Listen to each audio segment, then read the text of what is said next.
Subscribe करें हमारे YouTube channel को और बेल आइकन को प्रेस करें हमारे लेटेस्ट वीडियोस को देखने के लिए।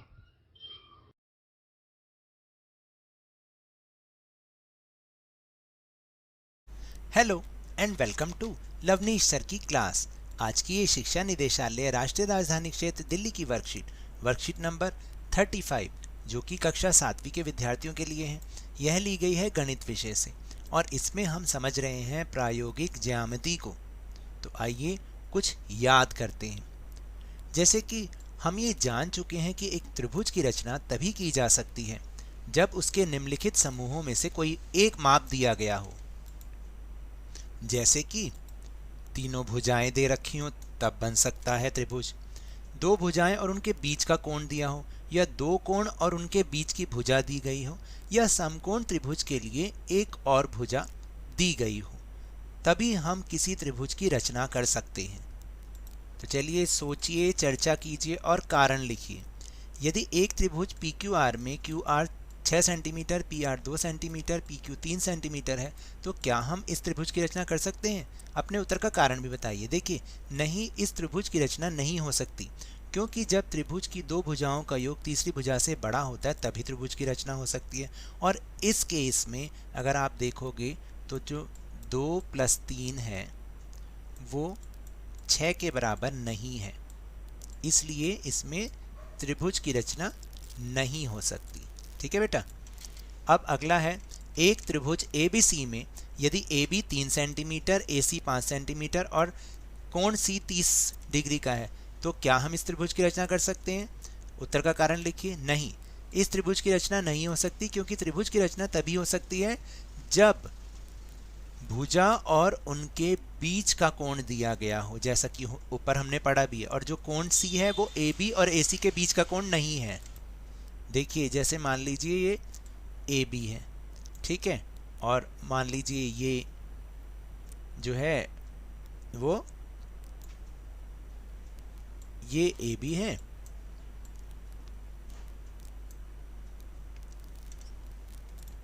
जैसे ये मान लीजिए ये AB है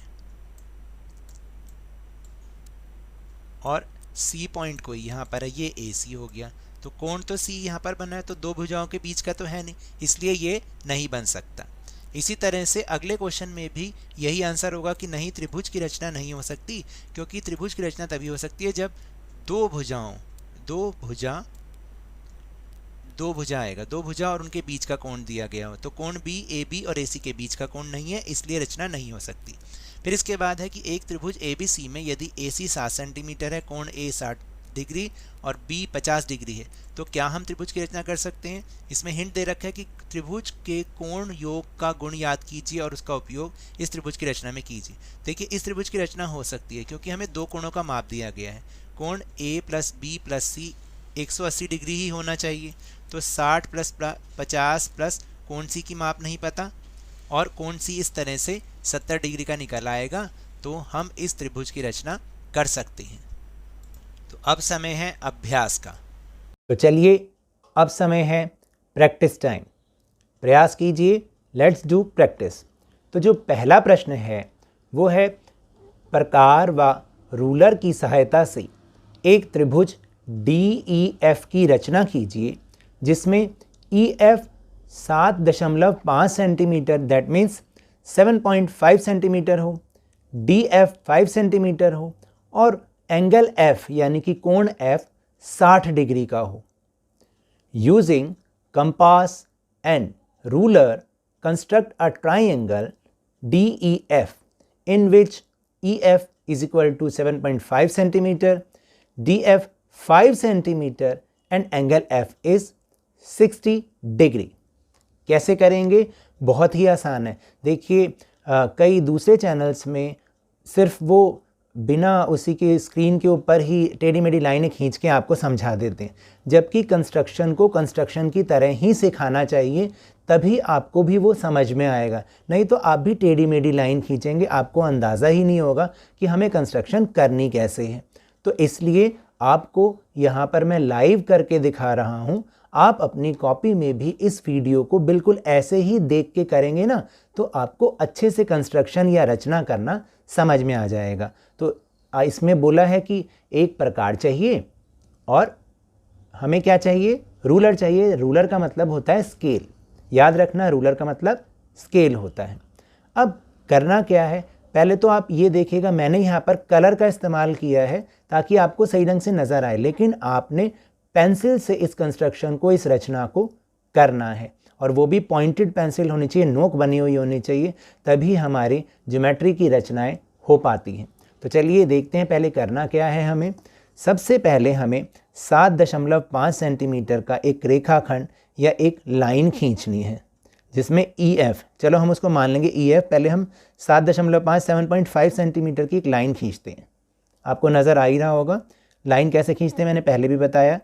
एक पॉइंट आप 0 पर लगाएंगे और फिर 7.5 कितना होता है, 7, ये रहा 7, और उसके बाद 5 लाइन गिन दोगे तो ये जो बीच की लाइन है ये 5 की लाइन है, ये हो गया 7.5। इसको आपने ज्वाइन करना है, मिलाना है आपस में, ये बन गई 7.5। आप नीचे इसके लिख भी सकते हैं 7.5 cm। अब बोला गया है इसका नाम EF रखना है, तो हमने इसका नाम EF रख दिया। अब ये बोला कि DF 5 सेंटीमीटर, वो तो बाद में देखेंगे, लेकिन एंगल F 60 डिग्री का होना चाहिए।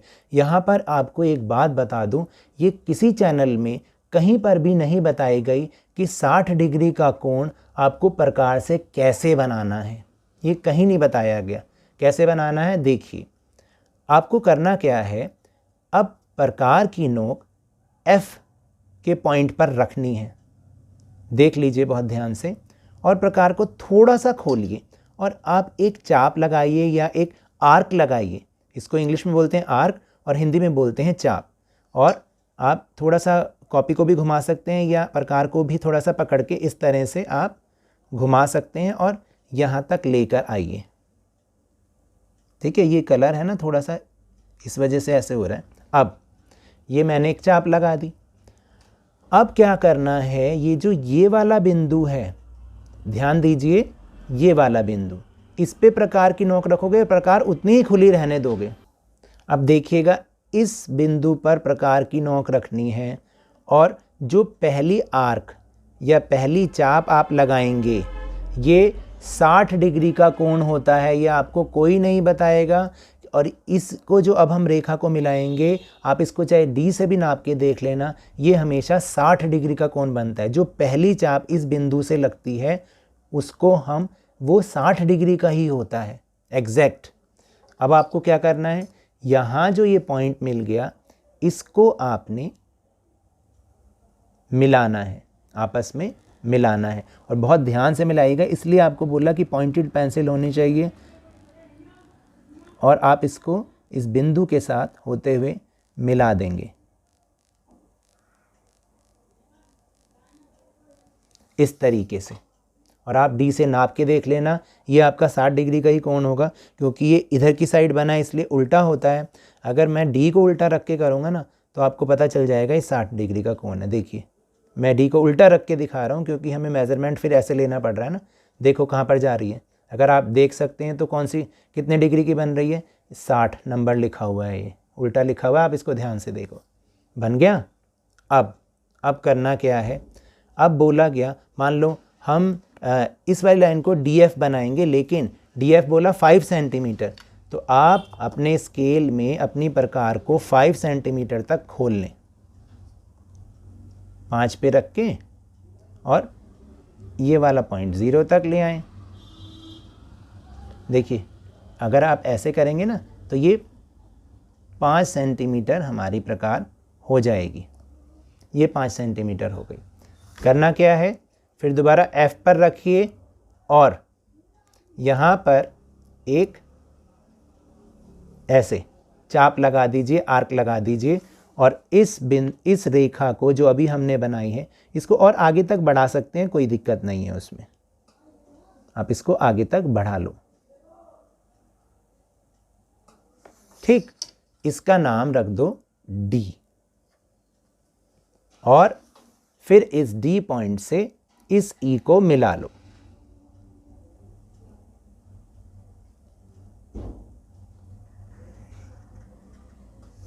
ये बन गया आपका त्रिभुज जो बोला गया था, ये बन गया ट्राइंगल जो कि इस रचना में बोला गया था ऐसे बनाना है।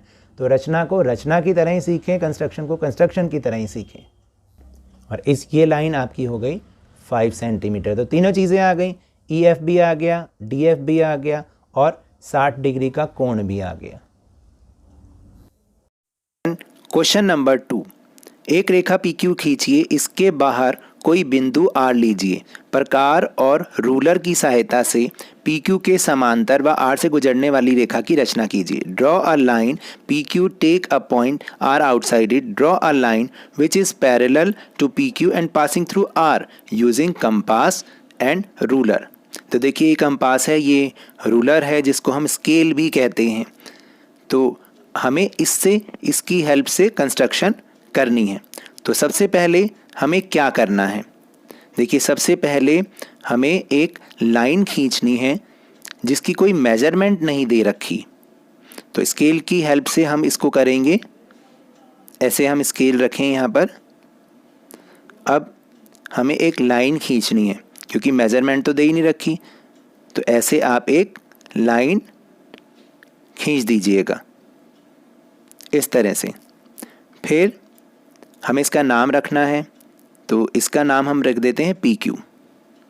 फिर एक हमें R पॉइंट लेना है, R बिंदु लेना है जो आउटसाइड पे लेना है। आउटसाइड पे कहीं पर भी ले लीजिए। ये हमने ले लिया R और ये लिख दिया। अब PQ पर भी एक हम बिंदु और ढूंढ लेते हैं, एक पॉइंट ढूंढ लेते हैं। इसका नाम हम S रख देते हैं और R और S को आपस में ज्वाइन करेंगे, आपस में मिला देंगे इस तरीके से। फिर क्या करना है, देखिए S को सेंटर मानते हुए एक आर्क लगानी है, एक चाप लगानी है। आप कितनी भी मेजरमेंट की अपने प्रकार खोल सकते हैं, मैंने इतनी खोल रखी है। तो आप S को सेंटर माने और इस तरह से थोड़ा सा एक चाप या आर्क, इंग्लिश में आर्क कहते हैं, लगाइए इस तरह से। अब आपको करना क्या है, अब आपको यहाँ पर भी पॉइंट मिल गए, उनका नाम हम रख सकते हैं। मान लीजिए W और X हमने इसका नाम रख दिए, कुछ भी आप नाम रख सकते हैं। फिर W और X के बीच की दूरी जितनी है उतनी आपको प्रकार खोलनी है इस तरीके से, इस तरीके से। देखिए मैंने इतनी खोली है, ये इतनी प्रकार खुल गई है। अब R को सेंटर मानते हुए बिल्कुल ऐसी ही आर्क, एक ऐसी ही चाप आपको लगानी है। आप दूसरे हाथ की भी हेल्प कर ले सकते हैं। इस तरीके से आप एक आर्क या चाप लगा दीजिए। अब आप देखेंगे कि यहाँ पर भी एक आपको पॉइंट मिल गया जिसका नाम आप कुछ भी रख दीजिए, A भी रख दीजिए।